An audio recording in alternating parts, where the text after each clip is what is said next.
ప్రభు మీద చాలా కాన్సన్ట్రేషన్ ఉండేది. ఆయన ఎవరు, ఆయన అక్కడ ఎందుకున్నారు, ఏం చేస్తున్నారు, ఎందుకు వీళ్ళందరికీ ఆయన అంటే ఇష్టం, అలా చూసేదాన్ని ఉన్నంతసేపు. కేక్ తిన్నప్పుడు కూడా ఆయన్ని చూస్తూ తినేదాన్ని, చాలా అట్రాక్ట్ అయ్యేదాన్ని. కానీ ఏంటో తెలియదు ఆయన ఎవరు, వాళ్ళ ఫ్యామిలీ మెంబరా అలా అనుకునేదాన్ని. ఇంకోటి ఏంటంటే వాళ్ళలో ప్రభు మీద భక్తున్నా ఎప్పుడు అది మా మీద రుద్దరు. నిజమైన క్రైస్తవులు ఎవరు కూడా రుద్దరు అక్క. అందుకే నాకు ఆ క్రిస్టియన్ కల్చర్ నచ్చుతుంది. భార్యను విపరీతంగా గౌరవిస్తారు, విపరీతంగా ప్రేమిస్తారు. అలా అని అది మాటల్లో ఏమి చెప్పరు. కాఫీ కలపాలన్నా కూడా వైఫ్ అండ్ హస్బెండ్ ఇద్దరు కిచెన్ లోకి వెళ్ళిపోతారు. కాఫీ వైఫ్ తీసుకొచ్చి ఇస్తే థ్యాంక్ యూ చెప్తారు. ఎంత ఆశ్చర్యం అంటే they both are equal in the sight of the lord. కాబట్టి జనరల్ గా ఏమవుతుందంటే నాకు తెలిసిన పరిధిలో ఏ కాఫీ పేరు పెట్టుకుంటే చెప్పరు. అది తప్పు కూడా పట్టట్లేదమ్మా, నేను వాళ్ళు పెరిగిన అంటే భార్య అంటే ఇలా అంటే బిడ్డనైనా అలాగే పిలుస్తారు, ఓ ఈ కాఫీ అంటారు.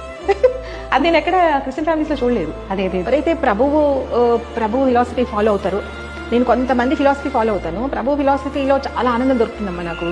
కానీ అది నాకు చెప్పడం రాదు. ఎందుకు నేను ఆనందపడుతున్నాను అనేది ఒక పాయింట్ అయితే చెప్పగలను నేను. ఒక కష్టం వచ్చినప్పుడు ఈ కష్టాన్ని ఎలా దాటాలి అని, అంటే చాలా దారుణమైన కష్టాలు వస్తాయి ఒకసారి, మార్గం దొరకదు. కరెక్ట్. అప్పుడు నేను ఎలాగా ఎలా బయటకు రావాలి, ఎవరు చూస్తారు, నేనే రావాలి అని నాకు పూర్తి ధైర్యం కోల్పోయిన నిమిషంలో, ఆఖరి నిమిషంలో నేను చెయ్యగలను అనేది మళ్ళీ స్టార్ట్ అవుతుంది లోపల నుంచి. అది ఎప్పుడు వస్తుంది నాకు, ప్రభువుని తలుచుకుంటే వస్తుంది.